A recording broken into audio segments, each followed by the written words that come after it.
Ketika saya mendapatkan tugas 10 tahun yang lalu ke Kentucky, ada hal yang sering dilakukan oleh Pentagon, yaitu simulasi currency warfare. Dilakukannya di pangkalan Akademi Militer di Kentucky ini. Benarlah, salah satunya adalah taktik perang uang atau currency warfare adalah dengan membuat dolar reset value atau dolar dimainkan nilainya. Oke, kita sekarang membicarakan tentang currency domination sebentar. Currency domination adalah kunci untuk menjadi negara berdaulat. Inilah pelajaran penting bernegara. Salah satunya, sekali lagi, informasi ini juga akan membuat rupiah menjadi kuat. Kembali ke pelajaran sejarah sebentar. Kita semua masih ingat di tahun 97-98 itu ada serangan ekonomi hitman kepada pemerintahan Soeharto, menyerang rupiah dari 2.700-an ke 15 ribuan dalam waktu 6 bulan. Indonesia rontok ketika itu. Krisis moneter, lalu krisis pemerintahan. Rezim otoritarian Soeharto terjungkal. Inilah hal yang dilakukan di pangkalan Kentucky, tempat simulasi currency perang uang atau currency warfare adalah dengan membuat dolar reset value atau dolar dimainkan nilainya. Oke,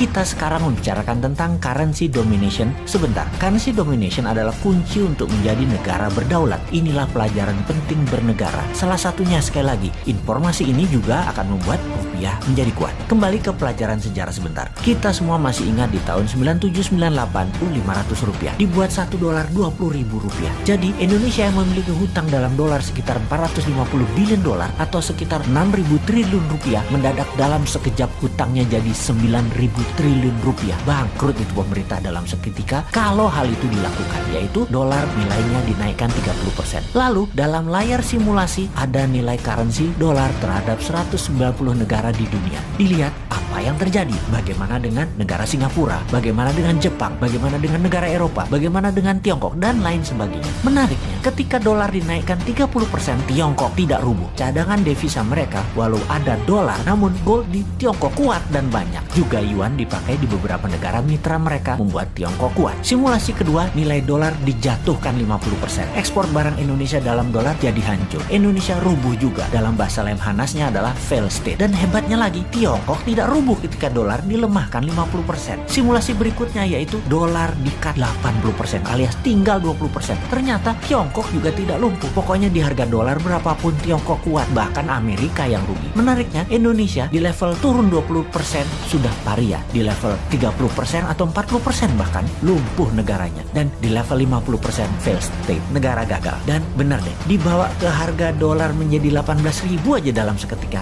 Biar pemerintah Indonesia. Sekedar mengingatkan, yang rubuh pemerintahnya ya, bukan negaranya loh ya. Oke, itu adalah salah satu di antara banyak informasi di Kentucky. Apalagi oleh-oleh dari Kentucky, pangkalan dan akademi militernya keren abis. Tempat latihan fisiknya, latihan baris berbarisnya, latihan jungle survivalnya, pelatih-pelatihnya, world class semua. Dan ketika summer, anak-anak remaja digojlok di summer camp, dibuat kekinian pusat pendidikannya. Suara musik, bernyanyi, api unggun, sharing, kegiatan olahraga, hobi, semua berubah menjadi tempat yang seru bagi anak remaja dengan disiplin militer yang tinggi. Masuk pendaftarannya bahkan ngantri sampai berbulan-bulan. Dibatasi kepesertaan anggota demi hasil maksimum. Sungguh pengalaman di Kentucky tersebut saya akan bawa ke tim camp kita di Millionaire Teen Bootcamp 2021 ini. Lengkap dengan pelatih anggota pasukan khusus yang memang elit dan terbaik yang melatih anak kita. Juga tim Paskibraka Nasional yang akan membimbing mereka. Ditambah pelajaran bela negara oleh instruktur Lemhanas. Plus yang Millionaire program oleh Bosman. Selamat bergabung.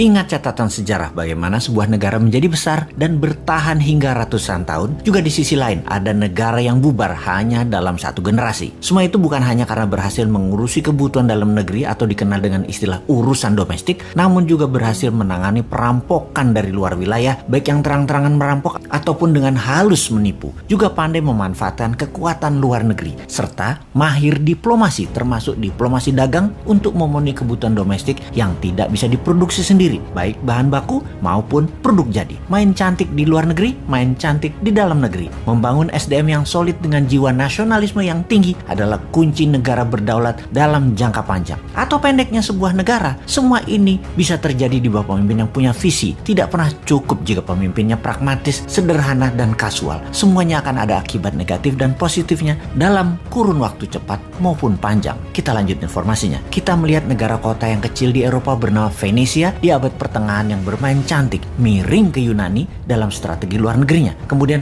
main indah ke dalam negeri dengan koleganza, yaitu equity crowdfunding atau urun dana untuk UKM. Seperti Santara tirulah saat ini. Kalau negara yang terkini, kita lihat Singapura dengan strategi miring ke barat, menjadikan Singapura negara kota yang kuat dalam maritim hub dan financial hub, menjadikan Singapura negeri dengan pendapatan per kapitanya salah satu yang tertinggi di dunia dengan 50 ribuan dolar per kapita atau hampir 12 kalinya pendapatan per kapita Indonesia. Padahal Singapura itu juniornya Indonesia. Indonesia lahir tahun 45, Singapura tahun 65. Bagaimana dengan Tiongkok yang di tahun 1970-an pernah kelaparan dahsyat yang membuat matinya penduduk lebih dari 5 juta dan sangat miskin hingga tahun 80-an. Yang dilakukan oleh Deng Xiaoping, pemimpin waktu itu, adalah bermain cantik keluar negerinya, di mana di tahun 79 Deng Xiaoping memilih miring ke Amerika. Padahal saat itu Soviet, tetangganya Tiongkok, adalah kekuatan yang dikatakan terkuat di dunia dan sama-sama paham bernegaranya adalah komunis. Ternyata benar, sejarah berpihak ke Deng Xiaoping. Taruhan Tiongkok tepat di tahun 1991 Soviet bubar. Di tahun 80-an kekuatan komunis memang lagi kuat-kuatnya di dunia dan Amerika yang memiliki alat propaganda yang bernamanya demokrasi sedang diserang di mana-mana.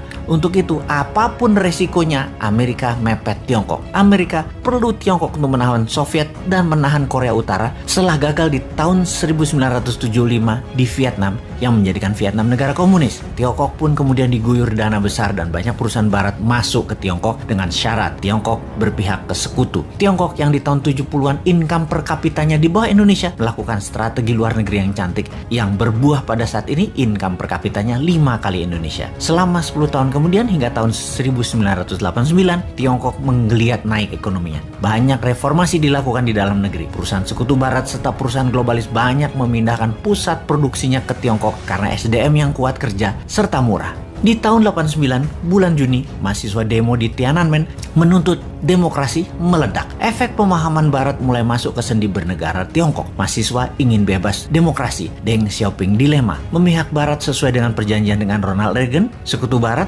atau balik kanan mementingkan dasar negara, sosialis komunis. Setelah adanya secret meeting, keputusannya adalah tetap sosialis komunis dan anti demokrasi barat. Maka disikatlah mahasiswa di Tiananmen Square itu, sebuah massacre atau pembantaian dengan 10.000 korban mati di saat itu. Efeknya dunia mengecam Tiongkok. Lebih dari 50% perusahaan Amerika dan perusahaan barat menarik diri dari Tiongkok. Namun keputusan Tiongkok sudah bulat. Bermain dengan globalis, tidak bermain dengan negara barat. Dengan membangun semua ke dalam negeri terlebih dahulu. Tiongkok menggunakan ekonominya MMT Michael Hudson. Tiongkok mainkan double currency system. Di dalam cetak uang berbasis proyek, ke luar negeri pakai yuan berbasis dolar. Tiongkok membangun gila-gilaan di dalam negeri setelah memiliki keterampilan yang diberikan barat selama 10 tahunan. Di dalam membangun berbasis printing money. Semuanya tentunya dengan studi mendalam, bukan asal bangun jalan tol saja misalnya, tetapi membangun jaringan sambungan antar kota produksi, pemasok bahan baku, hingga membangun industri kendaraan niaganya. Isinya apa, kemana arahnya, semua dirancang dengan teliti. Efeknya biaya produksi turun, produksi jadi cepat terdistribusi. 12 lapis benefit pembangunan didapatkan. Bukan hanya 2 manfaat didapatkan dalam membangun jalan pakai hutang, yaitu jalanan dibangun ramainya hanya untuk mudik lebaran sebagai manfaat pertama